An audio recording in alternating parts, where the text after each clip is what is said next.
ഹരി ഓം. എല്ലാവർക്കും എൻ്റെ വിനീത നമസ്കാരം.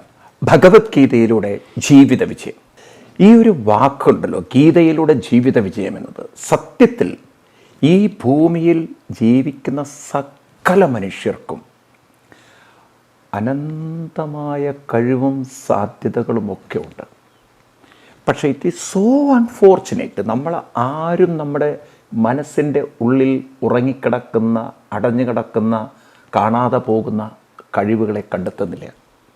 കാരണം നമ്മുടെ വീട്ടിലെ സാഹചര്യങ്ങളാണ്, നമ്മുടെ ഇന്നത്തെ വിദ്യാഭ്യാസത്തിൻ്റെ പൊട്ടത്തരങ്ങളും മണ്ടത്തരങ്ങളും ശൂന്യതകളും നമ്മളെ വളരെ കഴിവില്ലാത്ത, മാനസികമായി സങ്കുചിത്വമുള്ള ആളുകളാക്കി മാറ്റുകയാണ്. ഇനിയെങ്കിലും ഇതിലൊരു മാറ്റമുണ്ടാവണം. ഭഗവത്ഗീത നമുക്ക് കാണിച്ചു തരുന്ന ഒരു ജീവിതമുണ്ടല്ലോ, അത് വിജയത്തിൻ്റെ ജീവിതമാണ്. അപ്പം അങ്ങനെ നമുക്ക് വിജയിക്കണം എന്നുണ്ടെങ്കിൽ ആദ്യം നമുക്ക് ചില അറിവുകൾ വേണം. അതായത് ജീവിതം എന്നാൽ മനസ്സിലാണ് ജീവിതം, മനസ്സിലാണ് ജീവിതം, മനസ്സിലാണ്. ആ മനസ്സെന്ന് പറയുന്ന ചിന്തകളെ നാം മനസ്സിലാക്കേണ്ടതുണ്ട്. മനസ്സെന്ന ചിന്തകൾ, ബോധചിന്തകൾ, അത് ഉണർന്നിട്ടില്ലെങ്കിൽ എന്ത് ജീവിതം? അത് ഉറങ്ങിക്കിടന്നാൽ പിന്നെ ജീവിതമുണ്ടോ? നിങ്ങളിത് നോക്കൂ, മനസ്സ് ഉണരുന്നത് മുതലാണ് ജീവിതം. പക്ഷെ ആ മനസ്സിനെക്കുറിച്ച് നമുക്ക് എന്തറിയാം? അപ്പോൾ ആ ബോധ മനസ്സ്, ഈ ബോധ മനസ്സിനെ മനസ്സിലാക്കാനുള്ള കഴിവുള്ളത് കൊണ്ടാണ് മനുഷ്യനെ മനീഷി, മനുഷ്യൻ എന്ന് വിളിക്കുന്നത്. വാസ്തവത്തിൽ മനുഷ്യൻ എന്നുള്ള വാക്കിൻ്റെ അർത്ഥം പോലും മനുഷ്യനറിയില്ല. മനുഷ്യൻ എന്നാൽ മനസ്സിനെ നോക്കാൻ, അല്ലെങ്കിൽ മനസ്സിനെ നേരെയാക്കാൻ. മനുഷ്യൻ, ഈശൻ, ഈശൻ, മനസ്സിനെ പരിവർത്തനം ചെയ്യാൻ കഴിയുന്ന ഈശത്വമുള്ളവൻ, കഴിവുള്ളവൻ. ഒരു വ്യക്തിയുടെ മനസ്സിനെ അവർക്ക് മാറ്റിയെടുത്ത് പരിവർത്തനം വരുത്തി അതിൽ അടഞ്ഞുകിടക്കുന്ന, ഒളിഞ്ഞുകിടക്കുന്ന, ഉറങ്ങിക്കിടക്കുന്ന കഴിവുകളെ വികസിപ്പിച്ചെടുക്കാൻ കഴിയുന്നവരെയാണ് മനുഷ്യൻ എന്ന് പറയാൻ. അതുകൊണ്ടാണ് സ്വാമി വിവേകാനന്ദജി എഡ്യൂക്കേഷന് ഡെഫിനിഷൻ കൊടുത്ത് പറഞ്ഞു, education is not something you are learning, education is something you are exploring, you are expanding, you are developing which was there in you, which is there in you. നമ്മുടെ ഉള്ളിലുള്ള കഴിവിനെയും ശക്തികളെയും ഉണർത്തുന്നതാണ് വിദ്യാഭ്യാസം, അല്ലാതെ നമ്മളിത് പഠിക്കുന്നതല്ല. അതാണ് ഇന്നത്തെ പൊട്ട വിദ്യാഭ്യാസം. സത്യത്തിൽ ഇന്നത്തെ വിദ്യാഭ്യാസം നമ്മുടെ കുട്ടികളുടെ മനസ്സിനെ കൂമ്പി അടപ്പിച്ചു. അവരുടെ മനസ്സിൻ്റെ പുറത്ത് കുറച്ച് സിലബസുകൾ അടിച്ചമർത്തി വെച്ചുകൊണ്ട് അതാണ് എഡ്യൂക്കേഷൻ എന്നവരെ തെറ്റിദ്ധരിപ്പിച്ചു. പക്ഷെ ഒന്ന് ഈ അധ്യാപകർ ഓർക്കുക, ഇന്ന് നിങ്ങൾ പഠിപ്പിക്കുന്ന സബ്ജക്റ്റുകളൊക്കെ ഇത് കണ്ടെത്തുന്നതിന് മുമ്പ് എവിടെയായിരുന്നു ഇതൊക്കെ? ഇപ്പോൾ ഐൻസ്റ്റീനിയൻ സയൻസ്, ഐൻസ്റ്റീൻ ജനിച്ചില്ല എങ്കിൽ എന്ത് ഐൻസ്റ്റീനിയൻ സയൻസ് നിങ്ങൾ പഠിപ്പിക്കുക? അപ്പോൾ ഐൻസ്റ്റീൻ എവിടെ നിന്ന് കിട്ടിയത്? ഐൻസ്റ്റീൻ ആ കഴിവ് കണ്ടെത്തിയ സ്വന്തം ഉള്ളിൽ നിന്നാണ്. ന്യൂട്ടൺ ആപ്പിൾ മരത്തിൻ്റെ ചുവട്ടിലിരുന്ന തലയിൽ ആപ്പിൾ വീണപ്പോൾ അദ്ദേഹത്തിന് തിയറി ഓഫ് ഗ്രാവിറ്റി, ഭൂഗുരുത്വാകർഷണ ശക്തിയെക്കുറിച്ച് മനസ്സിലായി എന്നല്ലേ നമ്മൾ പഠിക്കുന്നത്. അപ്പോൾ ഈ അറിവ് എവിടെ നിന്നാണ് വന്നത്? അദ്ദേഹത്തിൻ്റെ ഉള്ളിൽ നിന്നാണ്. അത് ന്യൂട്ടൻ്റെ ഉള്ളിൽ മാത്രമേ ഉള്ളൂ ഈ കണ്ടെത്താനുള്ള കഴിവ്. അത് നമ്മുടെ കുട്ടികളുടെ ഉള്ളിലില്ലേ? അപ്പം ന്യൂട്ടൺ കണ്ടെത്തിയതിനെ ബൈഹാർട്ട് പഠിപ്പിക്കുന്നതിന് പകരം നമ്മുടെ കുട്ടികളുടെ ഉള്ളിൽ അന്തർലീനമായ കഴിവിനെ വികസിപ്പിക്കാൻ വിദ്യാഭ്യാസത്തിന് സാധിക്കണ്ടേ? നിങ്ങൾ നോക്കുക, ഏത് സബ്ജക്റ്റ്, ഏത് ലാംഗ്വേജ് മനുഷ്യൻ്റെ മനസ്സിൽ നിന്നാണ് ഡെവലപ്പ് ചെയ്തത്.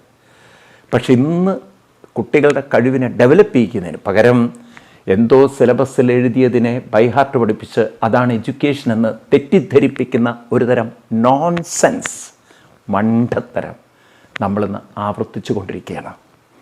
ഈ സിസ്റ്റം മാറ്റണം. നമുക്ക് ഈ വിദ്യാഭ്യാസം അല്ല വേണ്ടത്. ഞാൻ കഴിഞ്ഞ ക്ലാസ്സിലും പറഞ്ഞു, ഫിസിക്സ് എന്നതുകൊണ്ട് കുട്ടിക്ക് മനസ്സിലാവണം ഇനിയും കണ്ടെത്താത്ത, ഇനിയും ഒരുപാട് എക്സ്പ്ലോർ ചെയ്യാൻ പറ്റുന്ന എനർജിയുടെ പ്രപഞ്ച ഘടനയാണ് ഇവിടെ ഉള്ളത്. ഒരു കെമിസ്ട്രി പഠിക്കുന്ന സമയത്ത് കുട്ടിക്ക് മനസ്സിലാവണം ഓരോരുത്തർക്കും പല അസുഖങ്ങളും വരുന്നതിന് കാരണം ഏത് തരം കെമിക്കലാണ് അവരുടെ ശരീരത്തിൽ കൂടുന്നത്, കുറയുന്നത്. അവരുടെ ജീവിതത്തിൽ പ്രയോജനപ്പെടണ്ടേ? അതുപോലെ തന്നെ ബയോഡൈവേഴ്സിറ്റിയെക്കുറിച്ചും ഈ പ്രപഞ്ചം നിലനിൽക്കുന്നതിനെക്കുറിച്ചും ഈ പ്രപഞ്ചത്തിനും നമ്മുടെ ശരീരത്തിനും ഒക്കെ ആരോഗ്യം നിലനിർത്തുന്ന ചെടികളെക്കുറിച്ചൊക്കെ കുട്ടികൾക്കൊരു അവയർനെസ് വേണ്ടി, നല്ലേ ബയോളജി പൂർണ്ണമാവുള്ളൂ. അല്ലാതെ സെൽസുകളെക്കുറിച്ചും ഫോട്ടോസിന്തസിസും മാത്രം പഠിച്ചു പോയ ആ കുട്ടിക്ക് അതുകൊണ്ട് എന്ത് പ്രയോജനം? അപ്പം വിദ്യാഭ്യാസം കൊണ്ട് ലക്ഷ്യമിടേണ്ടത് ഒരു കുട്ടിയുടെ ഉള്ളിലുള്ള കഴിവിനെ ഉണർത്തലായിരിക്കണം. പക്ഷേ അതിന് ഒരു വിദ്യാഭ്യാസം കൂടി വേണം. അതാണ് ഭഗവത്ഗീത വിദ്യാഭ്യാസം. ഭഗവത്ഗീതയും കൂടെ പഠിക്കണം. കാരണം ഭഗവത്ഗീത മനുഷ്യ മനസ്സിനെ വികസിപ്പിക്കാനുള്ള മാർഗം പറഞ്ഞിരുന്ന ഗ്രന്ഥമാണ്, ശാസ്ത്രമാണ്. അപ്പം മനുഷ്യ മനസ്സിനെ വികസിപ്പിക്കാനുള്ള കഴിവ്, അപ്പം അതിനാണ് കൃഷ്ണൻ ഇവിടെ ജ്ഞാനം എന്ന് പറയുന്നത്. ജ്ഞാനം എന്ന് പറഞ്ഞാൽ ഇതര മതങ്ങൾ പഠിപ്പിക്കുന്ന പോലെ പൊട്ടത്തരങ്ങൾ നമ്മുടെ ഹിന്ദു മതങ്ങൾ പഠിപ്പിക്കുന്നില്ല. അതായത് ആരും കാണാത്ത സ്വർഗത്തിൽ ചോറും സാമ്പാറും അതുപോലെ ആളുകൾക്ക് ഇഷ്ടപ്പെട്ട വിഭവങ്ങളും വിളമ്പി കാത്തിരിക്കുന്ന മാലാഖമാരെക്കുറിച്ചും അങ്ങനെയുള്ളൊരു ദൈവസങ്കല്പത്തിൻ്റെയും ജ്ഞാനഗ്രന്ഥങ്ങളല്ല ഹിന്ദുമത ഗ്രന്ഥങ്ങൾ. ജീവിച്ചിരിക്കുമ്പോൾ മനുഷ്യൻ്റെ മനസ്സിനെ അവൻ നേരിടുന്ന പ്രശ്നങ്ങളെ അഭിമുഖീകരിച്ച് കരുത്തോടെ മുന്നോട്ട് പോവാനും അവൻ്റെ ഉള്ളിൽ ഉറങ്ങിക്കിടക്കുന്ന കഴിവുകളെ വികസിപ്പിക്കാനും അവനെ പ്രാപ്തമാക്കുന്ന കാര്യങ്ങളാണ് ഗീതയിലും ഉപനിഷത്തുക്കളിലും എഴുതി വച്ചിരിക്കുന്നത്. മരണാനന്തരം ഇല്ലാത്ത സ്വർഗങ്ങളിൽ കിട്ടുന്ന വിഭവങ്ങളെക്കുറിച്ചും അതുപോലെ തന്നെ അവിടെ കിട്ടുന്ന സകലമാന വൃത്തികേടുകളെക്കുറിച്ചും നമ്മുടെ ഗ്രന്ഥങ്ങളിൽ കാണാൻ സാധ്യമല്ല. അത് രണ്ടും രണ്ടാണ്. ഒന്ന് ജീവിച്ചിരിക്കുമ്പോൾ കണ്ടെത്തേണ്ട കഴിവുകൾ, ഇവിടെ തന്നെ കഴിവുകൾ വിടർത്തുമ്പോൾ ഇവിടെയാണ് സ്വർഗമെന്ന് തിരിച്ചറിയുന്ന, ഇവിടെ സ്വർഗമാക്കാൻ കഴിയുന്ന ആ മാനസികാവസ്ഥ. മറ്റ് സെമിറ്റിക് മതങ്ങളെല്ലാം മരണാനന്തര ജീവിതത്തെക്കുറിച്ച് അന്ധമായി സ്വപ്നം കണ്ട് ആളുകൾ ഈ പാവം ജനങ്ങളിൽ നാളെ മരിച്ചുപോയാൽ അവിടെ എന്തോ ഉണ്ടെന്നവരെ തെറ്റിദ്ധരിപ്പിച്ച് അവരെ മനസ്സിനെ വഴിതെറ്റിക്കുന്നു. ജീവിച്ചിരിക്കുമ്പോൾ മനസ്സിനെ വികസിപ്പിക്കാനല്ല, മറിച്ച് മരണാനന്തരം അവിടെ ഒരു സ്വർഗമുണ്ടെന്ന് അന്ധമായി തെറ്റിദ്ധരിപ്പിക്കുന്ന ഈ തരത്തിലുള്ള അടഞ്ഞ അന്ധകാരത്തിൻ്റെ ഗ്രന്ഥങ്ങളല്ല ഹിന്ദുമത ഗ്രന്ഥങ്ങൾ.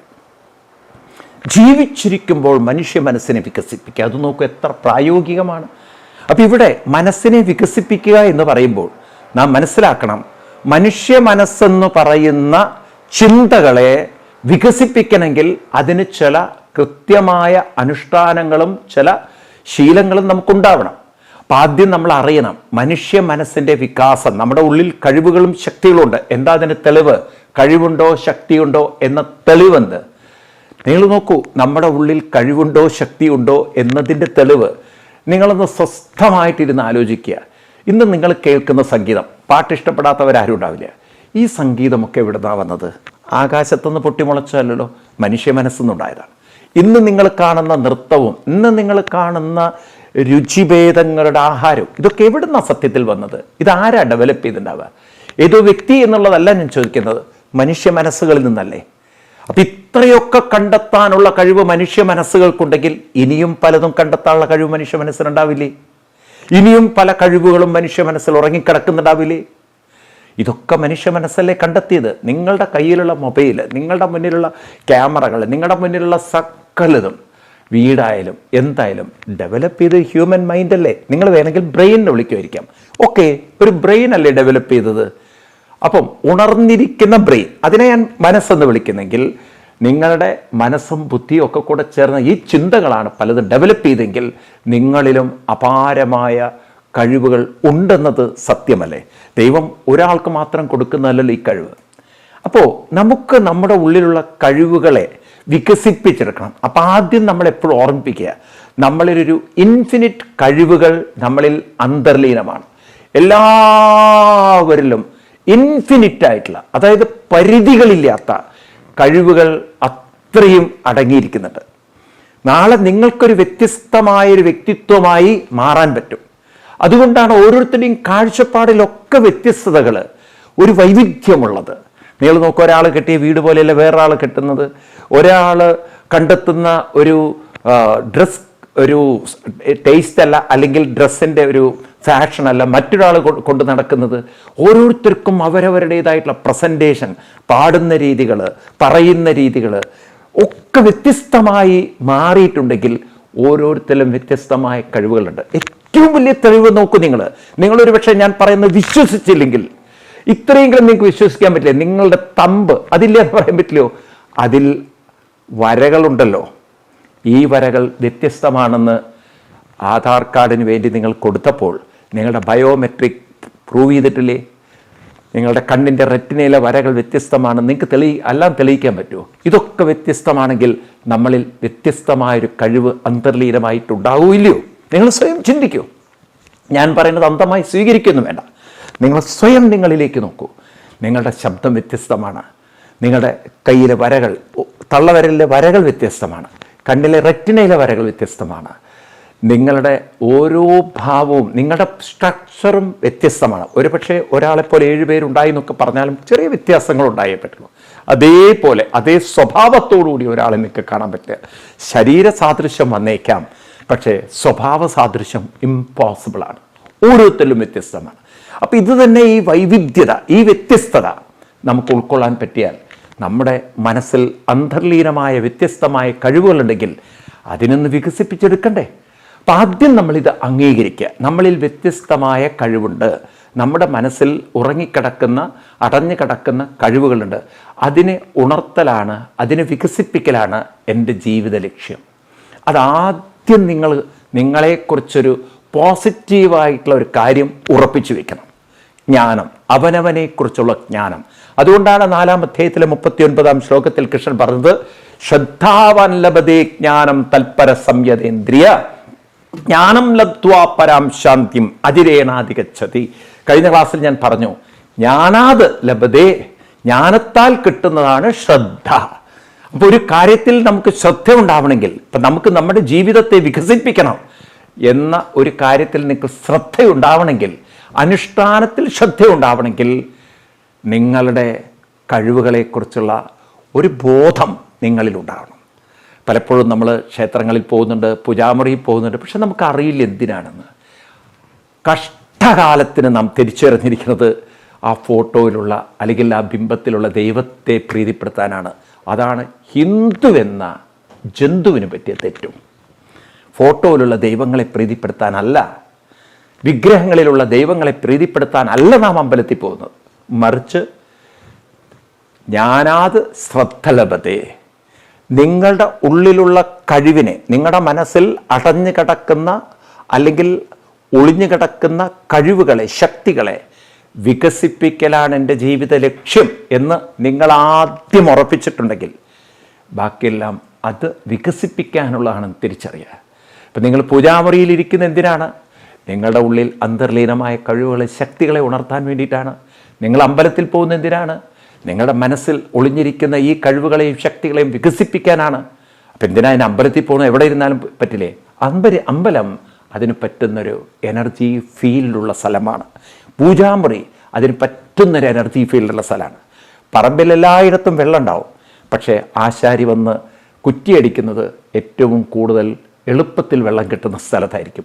എല്ലായിടത്തും വെള്ളം ഉണ്ടാവും, പക്ഷേ ചിലയിടത്ത് കൂടുതൽ കുഴിച്ചു നോക്കണമെന്ന് മാത്രം. ഇതുപോലെ നമുക്ക് മനസ്സിനെ ഏകാഗ്രമാക്കാൻ, അഥവാ ഉള്ളിലുള്ള കഴിവുകളെ ഉണർത്താൻ, അതിനുവേണ്ടി പ്രയത്നിക്കാൻ അനുകൂലമായ പരിസ്ഥിതി ഉള്ള സ്ഥലമാണ് നമുക്ക് ക്ഷേത്രവും പൂജാമുറിയും. അപ്പോൾ ആ പൂജാമുറിയിൽ ഇരുന്നു കൊണ്ട് നിങ്ങൾ പ്രാണായാമവും പ്രണവവും, കഴിഞ്ഞ ക്ലാസ്സിൽ ഞാൻ പറഞ്ഞു ദീർഘമായി ഓങ്കാരമൊക്കെ ചൊല്ലുന്നതിൻ്റെ കാര്യം, അതിൽ ശ്രദ്ധിച്ചും അതിൽ ഏകാഗ്രമായും അതിൽ ഇൻവോൾവ് ചെയ്തും നമ്മൾ അങ്ങനെ സമർപ്പിതരായി ചെയ്യുമ്പോൾ, സംയതേന്ദ്രിയരായി തൽപരരായി, എന്ന് വെച്ചാൽ ആ കഴിവിനെ ഉണർത്തലാണ്, എൻ്റെ ഉള്ളിൽ അന്തർലീനമായ കഴിവുകളെ, ശക്തികളെ ഉണർത്തലാണ് എൻ്റെ ജീവിത ലക്ഷ്യം എന്ന് മനസ്സിലാക്കിക്കൊണ്ട് നിങ്ങൾ ഈ സാധന അനുഷ്ഠിച്ചു നോക്കൂ. നിങ്ങൾക്ക് ക്രമേണ ക്രമേണ ക്രമേണ നിങ്ങൾ പല കാര്യത്തിലും വിജയിച്ചു വരുന്നത് നിങ്ങൾക്ക് കാണാൻ പറ്റും. അപ്പം നിങ്ങളുടെ മനസ്സിനുണ്ടാകുന്ന പരിവർത്തനം നിങ്ങളുടെ ജീവിതത്തിൽ തന്നെ മാറ്റങ്ങൾ ഉണ്ടാക്കും. അങ്ങനെ വരുമ്പോൾ ജ്ഞാനം ലബ്ധ്വാ, ഈ ജ്ഞാനം നിങ്ങൾക്ക് കിട്ടി. ഏത് ജ്ഞാനം? എൻ്റെ മനസ്സിൻ്റെ കഴിവുകളെ എനിക്ക് വികസിപ്പിക്കാൻ പറ്റും, എൻ്റെ മനസ്സിൻ്റെ ശക്തികളെ എനിക്ക് ഉണർത്താൻ പറ്റും എന്ന ജ്ഞാനം നിങ്ങൾക്കത് ബോധ്യം വരും. നിങ്ങളുടെ കഴിവും ശക്തിയും ഉണർന്നു വരുന്നത്, വികസിച്ച് വരുന്നത് നിങ്ങൾക്ക് ബോധ്യം വരും. പരാം ശാന്തിം. ആ സമയത്ത് മനസ്സിനുണ്ടാകുന്നൊരു കൃതാർത്ഥത, മനസ്സിനുണ്ടാകുന്നൊരു സംതൃപ്തി, മനസ്സിനുണ്ടാകുന്ന ഒരു പരമമായൊരു ആനന്ദം, ഒരു പരമസുഖം. അജിരേണാധികച്ചതി. അജിരേണ എന്ന് പറഞ്ഞാൽ വൈകാതെ തന്നെ നമ്മളത് കൈവരിക്കാൻ തുടങ്ങുമെന്ന് പറയാണ്. അപ്പം നമ്മുടെ മനസ്സിൻ്റെ വികാസം അജിരേണാധികച്ചതി. നിരന്തരമായ പ്രയത്നത്താൽ മനസ്സ് വികസിച്ചുകൊള്ളും. അപ്പോൾ ഒരു ചോദ്യം നിങ്ങൾ ചോദിക്കുകയാണ്, മനസ്സ് വികസിക്കുന്നുള്ളതിന് എന്താ തെളിവ്? നിങ്ങളുടെ സാധനാനുഷ്ഠാനങ്ങൾ കൃത്യമായി നടക്കുമ്പോൾ, ഇപ്പം ട്രെയിൻ ഓടുന്നത് പോലെയാണ്. ട്രെയിൻ മുന്നോട്ട് ഓടുന്ന സമയത്ത് നിങ്ങൾ ചോദിക്കേണ്ട, അത് വേണ്ട സ്റ്റേഷനിൽ വേണ്ട സമയത്ത് എത്തിക്കൊള്ളും. അപ്പം അത് മൂവ് ചെയ്യുക എന്നുള്ളതാണ്, ട്രാക്കിലൂടെ മുന്നോട്ട് മൂവ് ചെയ്യുക. അപ്പം അതിൻ്റെ ലക്ഷ്യത്തെ അത് കൈവരിക്കാനായിട്ട് അതിനനുസരിച്ച് അത് മൂവ് ചെയ്തുകൊണ്ടിരുന്നാൽ അത് നമുക്ക് കടന്നു പോകേണ്ട പ്ലാറ്റ്ഫോമിൽ സ്റ്റേഷനുകളിൽ എത്തുന്ന പോലെ നമുക്കും മാനസികമായ കഴിവുകളെ ഉണർത്തുന്നതിന്, വികസിപ്പിക്കുന്നതിന് നിരന്തരമായ സത്യസന്ധതയോടുകൂടിയ സാധനാനുഷ്ഠാനങ്ങൾ പാലിച്ചുകൊണ്ട് നമ്മൾ പോകണം. അല്ലാതെ ഒരു ചടങ്ങ് പോലെ നിങ്ങൾ പൂജാമുറിയിൽ നിന്ന് കൈകൂപ്പിക്കൊണ്ട് 2-3 നാമവും ചൊല്ലിക്കൊണ്ട് ഫോട്ടോ ചിരിക്കും അല്ലെങ്കിൽ ഫോട്ടോ കേട്ടുകൊള്ളും എന്നുള്ള മൂഢഭക്തിയിൽ നിങ്ങൾ പോയാൽ കാര്യമില്ല. അത് മൂഢഭക്തിയാണ്. ഫോട്ടോയിലുള്ള ദൈവങ്ങൾക്ക് വേണ്ടിയല്ല നാമം ജപിക്കേണ്ടത്. ഫോട്ടോയിലുള്ള ദൈവങ്ങൾക്ക് വേണ്ടിയിട്ടല്ല ചന്ദനത്തിരി കുഴിഞ്ഞോളൂ, അതൊക്കെ നിങ്ങൾ ചെയ്തോളൂ. പക്ഷേ ആ ചന്ദനത്തിരി എന്ന് പറയുന്നത് സ്വന്തം ജീവിതത്തെ സുഗന്ധമാക്കാനാണ്. പുറത്ത് നിങ്ങൾ ചന്ദനത്തിരി സുഗന്ധമാക്കിയാൽ ഫോട്ടോയിലുള്ള ദൈവങ്ങൾക്ക് ആ സുഗന്ധം കിട്ടുമെന്ന് വിചാരിക്കരുത്. പുറത്ത് നിങ്ങൾ വെളിച്ചം കൊളുത്തി വെച്ചുകൊണ്ട് ആ പൂജാമുറിയിലുള്ള ദൈവങ്ങൾക്ക് വെളിച്ചം കിട്ടുമെന്ന് വിചാരിക്കരുത്. ഇതൊക്കെ മൂഢത്വമാണ്. വെളിച്ചമെന്നാൽ അറിവ് എന്നാണ് അർത്ഥം. തൻ്റെ മനസ്സിൽ കഴിവുകളും ശക്തികളും ഉണ്ടെന്ന അറിവ്, അതിനെയാണ് ഉണർത്തേണ്ടത്. അതാണ് കത്തിജ്വലിപ്പിക്കേണ്ടത്. അതിനെ പ്രകാശിപ്പിക്കാനുള്ള കമ്മിറ്റ്മെൻ്റാണ് എൻ്റെ മനസ്സിൽ അന്തർലീനമായ കഴിവിനെ, ശക്തിയെ പ്രകാശിപ്പിക്കാൻ വേണ്ടിയാണ് ഞാൻ ഈ തിരികൊളുത്തുന്നത് എന്ന ബോധത്തോടു കൂടിയിട്ട് നിങ്ങളൊന്ന് തിരികൊളുത്തി നോക്കൂ. അപ്പം നിങ്ങളിലാണ് ഈ വികാസമുണ്ടാക്കുന്ന ബോധം വരും. നിങ്ങളുടെ ഉള്ളിലാണ് സുഗന്ധമുണ്ടാക്കുന്ന ബോധ്യം വരും. നിങ്ങളുടെ ഉള്ളിലേക്ക് ഇറങ്ങിച്ചെല്ലാനാണ് ഈ പൂജാമുറി എന്ന് നിങ്ങൾക്ക് ബോധ്യം വരും. ആഴണം വാഴണം നിൻ മഹസ്സാമാഴിയിൽ എന്ന് നാരായണ ഗുരുദേവൻ പറഞ്ഞതിൻ്റെ പൊരുൾ നിങ്ങൾക്ക് പിടിപെട്ടും. അപ്പം ഇപ്രകാരം നമ്മുടെ ഉള്ളിലേക്ക് ഇറങ്ങിച്ചെല്ലാനുള്ള ഒരു ചുറ്റുപാടിനെയാണ് നമ്മൾ ചന്ദനത്തിരി കത്തിച്ചും വിളക്ക് കത്തിച്ചും ഒക്കെ ശോഭനമാക്കി വെക്കുന്നത് എന്ന ബോധത്തോടു കൂടിയിട്ട് നിങ്ങൾ ആ കാര്യം ചെയ്താൽ ജ്ഞാനം ലബ്ധ്വ, നിങ്ങളുടെ മനസ്സ് ക്രമേണ നിങ്ങൾ അനുഷ്ഠിക്കുന്നതിലുള്ള സത്യസന്ധത കൊണ്ട്, അതാണ് നിങ്ങൾ ഇപ്പം ചടങ്ങായിട്ടാണ് ചെയ്യുന്നത്, കുറേ കഴിഞ്ഞാൽ അത് സത്യസന്ധമാവാൻ തുടങ്ങും. കാരണം നിങ്ങൾക്ക് നിങ്ങളുടെ ഉള്ളിലുള്ള കഴിവുകളെ, ശക്തികളെ വികസിപ്പിക്കാനാണ് നിങ്ങൾ സാധന ചെയ്യുന്നതെന്നുള്ള ബോധ്യം നിങ്ങളെ ആത്മാർത്ഥതയുള്ളവരാക്കും. നിങ്ങൾ അമ്പലത്തിൽ ഈ ഒരു അറിവ് വെച്ച് പോയി നോക്കൂ. നിങ്ങൾ കണ്ണടച്ച് നിങ്ങൾ ഓങ്കാരം ജപിക്കുമ്പോൾ ആത്മാർത്ഥത വരും. കാരണം നിങ്ങൾക്ക് മനസ്സിലാവും നിങ്ങളുടെ ഉള്ളിലുള്ള കഴിവും ശക്തിയും ഡെവലപ്പ് ചെയ്യാനാണെന്നുള്ളത്. ആർക്കോ വേണ്ടിയല്ല നിങ്ങൾ ചെയ്യുന്നത്, നിങ്ങൾക്ക് വേണ്ടിയാണ്. നിങ്ങൾക്ക് നിങ്ങളുടെ ഉള്ളിൽ ഉറങ്ങിക്കിടക്കുന്നതിനെ ഉണർത്താനും വികസിപ്പിക്കാനും വേണ്ടിയാണ്.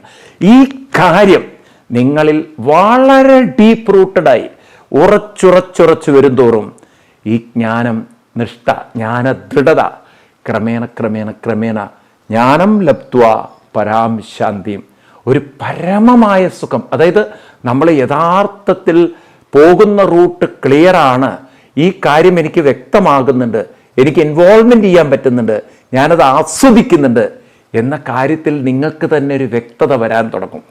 പരാം ശാന്തിയും, നിങ്ങൾക്ക് പറഞ്ഞറിയിക്കാൻ പറ്റാത്ത ഒരു പരമമായ സുഖം നിങ്ങളുടെ ഉള്ളിൽ തന്നെ നിങ്ങൾക്ക് കിട്ടും.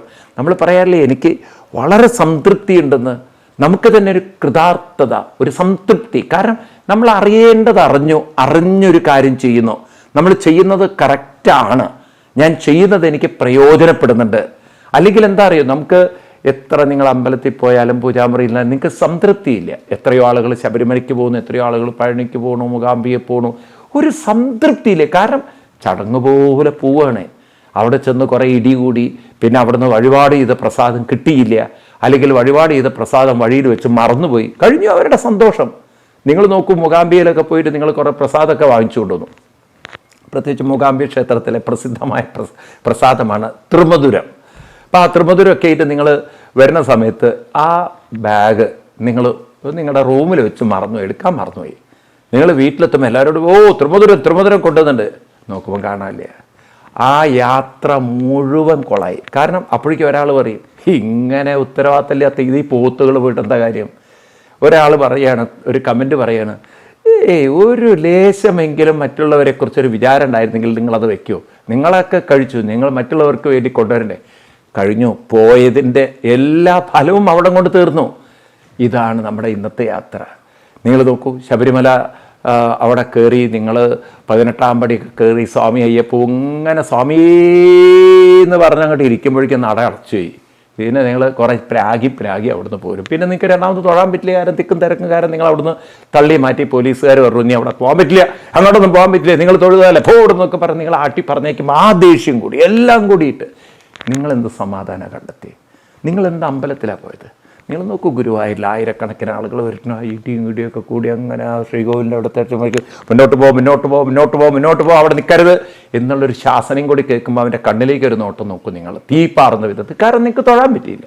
ഞാൻ നിങ്ങളോട് പറയുന്നത്, നിങ്ങൾ വിചാരിക്കരുത് കുറേ ഇല്ലാത്തത് പറയണം, സത്യസന്ധമായ കാര്യം പറയണം. ഈ ഗോഷ്ഠിത്തരങ്ങളല്ലാതെ എന്ത് ഭക്തിയാണ് നമുക്കുള്ളത്? നിങ്ങളതിന് പകരം ആ ഇടിയും കിടിയൊന്നും കൂടാതെ നിങ്ങളുടെ വീട്ടിൽ പൂജാമുറിയിൽ ഒരു ഇടി ആവശ്യമില്ലല്ലോ. സ്വസ്ഥമായിട്ട് ശാന്തം ഉപാസിത അവിടെ ഒന്ന് കുറച്ച് പ്രാണായാമവും പ്രണവും അത് മനസ്സിലാക്കണം. എൻ്റെ മനസ്സിൽ അന്തർലീനമായ കഴിവിനെ വികസിപ്പിക്കാനാണ്. ഒരു പൂ വിടരുന്നത് ഭാവന ചെയ്യുക. ഭഗവാൻ മഹാവിഷ്ണുവിൻ്റെ കയ്യിൽ പൂവുണ്ട്, താമരപ്പൂവുണ്ട്, അതിങ്ങനെ വിടർന്ന് നിൽക്കുന്നത്, അത് മനസ്സിൻ്റെ പ്രതീകമാണ്. അപ്പം ആ മനസ്സിനെ വിടർത്തുന്നതാണ്, മനസ്സിൻ്റെ കഴിവുകളെ ഉണർത്തുന്നതാണ്, ആ ശക്തിയെ വികസിപ്പിക്കാനാണ് ഞാൻ ഈ സാധന ചെയ്യുന്നത് എന്ന ബോധ്യത്തോടുകൂടി അർപ്പണത്തോടു കൂടിയിട്ട് വ്യക്തതയോടു കൂടിയിട്ട് നിങ്ങളൊന്ന് പ്രാണായാമവും പ്രണവമൊക്കെ ഉപാസിക്കൂ. ഇത് നിങ്ങൾ ശീലിച്ചു കഴിഞ്ഞാൽ പിന്നെ നിങ്ങൾ ഏത് അമ്പലത്തിൽ പോയാലും നിങ്ങളിതേ ചെയ്യുള്ളൂ. നിങ്ങൾക്ക് അങ്ങനെ തിക്കും തിരക്കും കൂട്ടി അവിടെ തൊഴണമെന്നില്ല. കാരണം ഒരു വിഗ്രഹത്തിലിരിക്കുന്ന ദൈവത്തിനെ അല്ല നിങ്ങൾ പ്രീതിപ്പെടുത്തുന്നത്, നിങ്ങളുടെ മനസ്സിനെ വികസിപ്പിക്കുക എന്ന് പറഞ്ഞാൽ അതാണ് ദൈവീകത ഉള്ളവർക്കേ പറ്റുള്ളൂ, അല്ലാത്തവർക്ക് അത് സാധ്യമല്ല. അല്ലാത്തവർക്ക് അതിൻ്റെ മേമ്പൊടി കുറേ ചിന്തകൾ, സ്വഭാവങ്ങൾ, ശീലങ്ങൾ അതിൻ്റെ മുകളിലുണ്ടാക്കി കുറേ ആശയങ്ങളൊക്കെ അന്ധമായി വിശ്വസിച്ച്, നിങ്ങൾ നോക്കൂ, രാഷ്ട്രീയക്കാരൊക്കെ അന്ധമായ ചില ആശയങ്ങൾ അങ്ങോട്ട് ഉറപ്പിച്ച് വയ്ക്കുകയാണ്.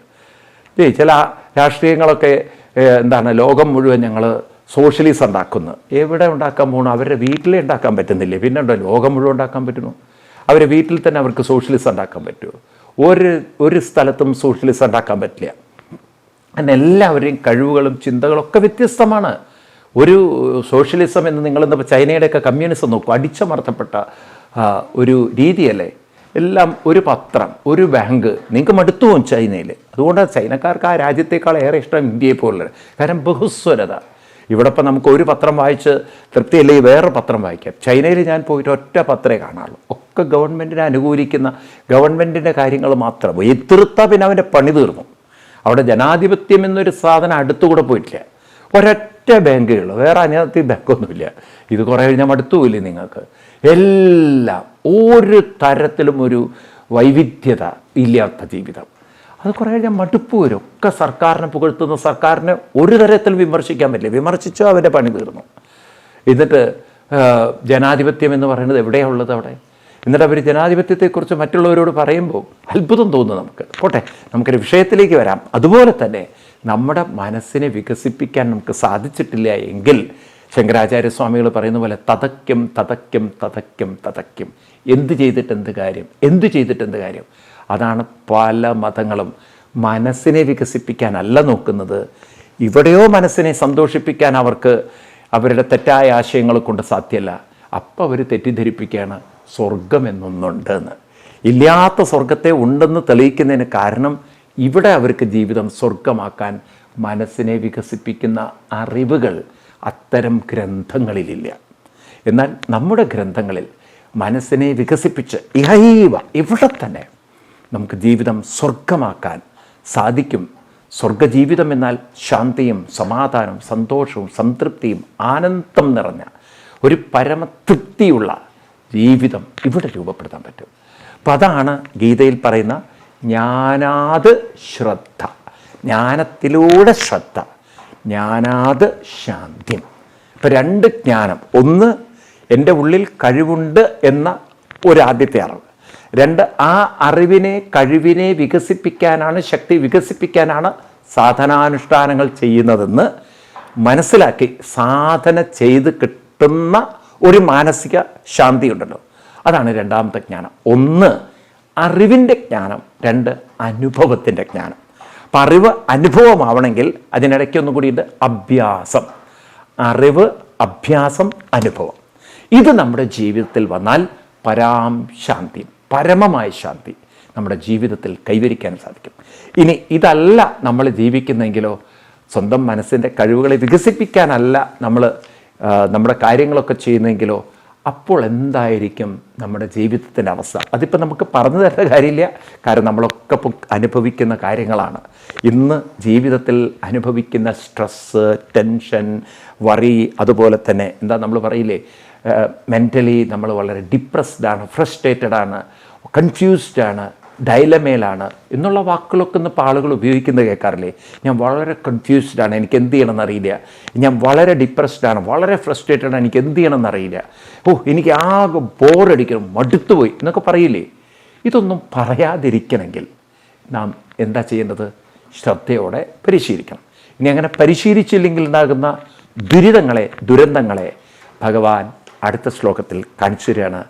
40ാമത്തെ ശ്ലോകത്തിൽ.